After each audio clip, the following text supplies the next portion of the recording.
All right, let's play detective. Today, we're diving into one of the biggest mysteries in digital marketing.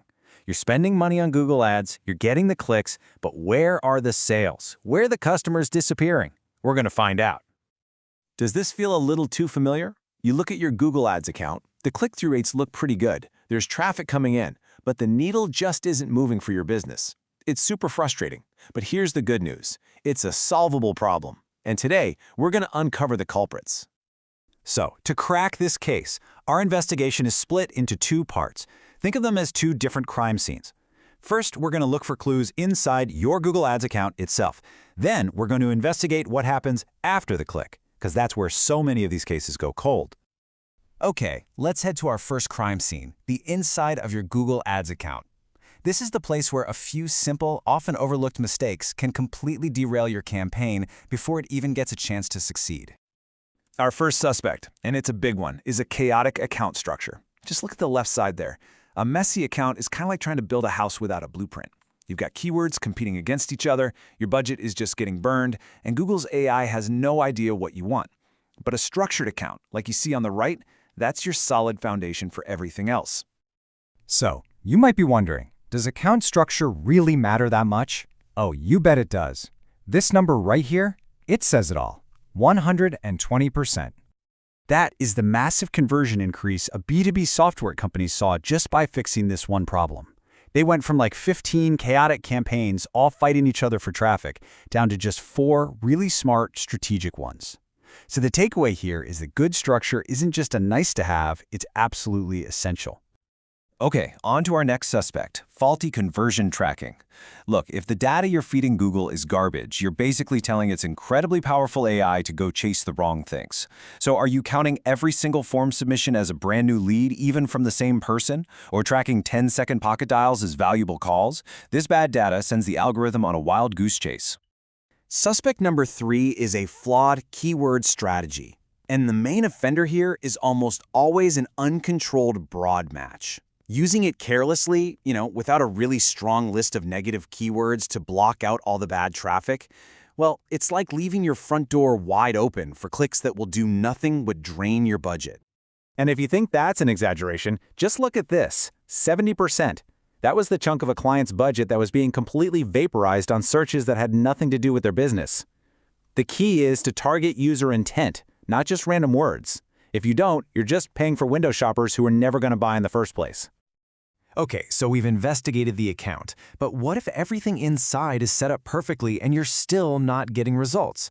Well, it's time for our second crime scene, the user experience after the click. This, right here, is where so many campaigns truly fall apart.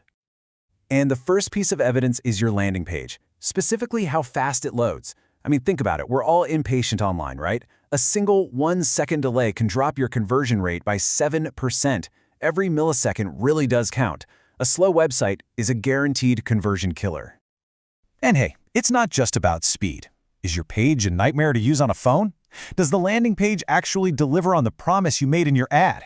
Do you have trust signals, things like reviews, guarantees, contact info? These are all part of what Google calls EEAT: experience, expertise, authoritativeness, and trustworthiness. They're absolutely crucial for making people feel confident enough to convert. All right, time for our next suspect, a weak offer. Let me tell you about this online cosmetic store. They had a great ad campaign, tons of clicks coming in, but sales were totally flat. The ads were working, but something else was clearly broken. So instead of just dropping prices, they did something way smarter. They completely transformed their offer. They added a free expert consultation and a really strong, risk-free money-back guarantee. They didn't change the product. They changed the entire value proposition around it. And the result? It was incredible. Conversions tripled in less than a month. It just goes to show you that sometimes the most powerful change you can make isn't to your ads or your prices, it's to the fundamental value you're offering your customers. So you have to ask yourself this question, honestly. In a market that's packed with competitors, why on earth should a customer choose you?